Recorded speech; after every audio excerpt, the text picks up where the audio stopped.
Salam jumpa pemirsa, senang kami kembali menjumpai Anda dalam program Kasuari News, edisi Kamis 19 November 2020. Berbagai liputan telah kami siapkan untuk Anda, di antaranya.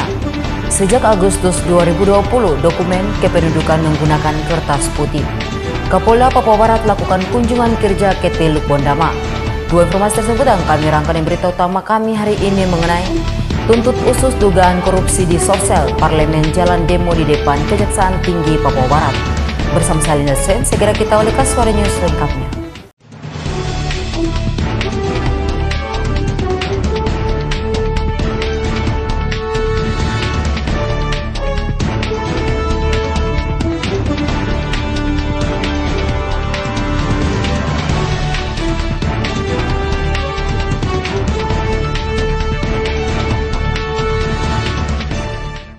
Parlemen jalanan melakukan aksi demo di depan kantor Kejaksaan Tinggi Papua Barat.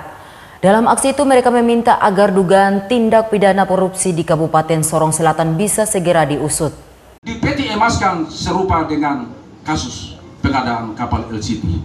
Puluhan orang yang tergabung dalam Parlemen jalanan melakukan aksi demo di depan kantor Kejaksaan Tinggi Papua Barat di Jalan Pahlawan Manokwari. Ketua Parlemen Jalanan Manokwari Ronald Mambieu dalam orasinya meminta agar pihak Kejaksaan Tinggi Papua Barat bersama Polda Papua Barat segera mengusut tuntas dugaan korupsi yang terjadi di Sorong Selatan. Bahkan secara tegas, Ronald mengatakan agar koruptor di tanah Papua harus ditangkap. Kami mohon dengan hormat kepada pihak Kejaksaan Tinggi yang adalah energi tambahan, energi baru di Provinsi Papua Barat, dan juga kepada Polda juga adalah energi. Ya, kalau kemarin tidak ada Polda, tidak ada Kejaksaan Tinggi, kami maklumi bahwa pasti ada kasus-kasus yang mangkrak. Tapi kalau hari ini tenaga baru, dua tenaga baru ya, Polda Papua Barat dan juga Kejaksaan Tinggi, kami mohon dengan hormat terus satu, demi hukum, demi kesatuan Republik Indonesia, koruptor atau apa yang berdasi harus ditangkap, harus ditangkap. Sebab mereka yang memicu rakyat untuk harus bertangkap, sehingga rakyat yang ditangkap. Wakili Kepala Kejaksaan Tinggi Papua Barat, Asisten Intelijen Rudi Hartono menyampaikan, tuntutan dalam demo yang dilakukan hari ini akan ditindaklanjuti ke Kejaksaan Negeri Sorong agar segera mengusut dugaan tindak pidana korupsi yang terjadi di Kabupaten Sorong Selatan.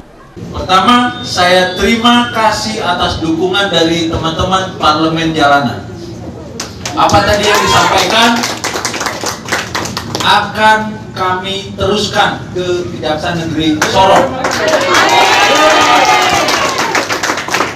Karena begini, akan kami teruskan karena Kejaksaan itu sudah independen, Sorong dengan persoalannya.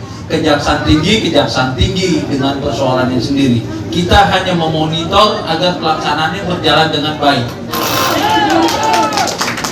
Jadi, Komandan, ya, Tepuk tangan untuk Bapak Kepala Kejaksaan Tinggi bersama jajarannya. Ya. Saya mewakili Kepala Kejaksaan Tinggi. Ini akan saya sampaikan beliau. Iya. Ya, saya mewakili atas nama Asisten Intelijen Kejaksaan Tinggi Papua Barat. Dalam kesempatan itu, Ketua Parlemen Jalanan juga menyerahkan pernyataan sikap mereka kepada Kejaksaan Tinggi Papua Barat yang diwakili oleh Asisten Intelijen.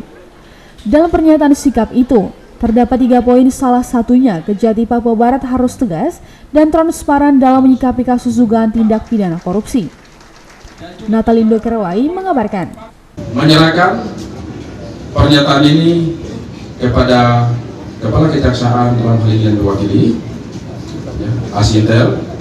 1. Kejaksaan Tinggi Papua Barat harus tegas dan transparan dalam menyikapi kasus dugaan tindak pidana korupsi dana bawahan di lingkungan Sekda Kabupaten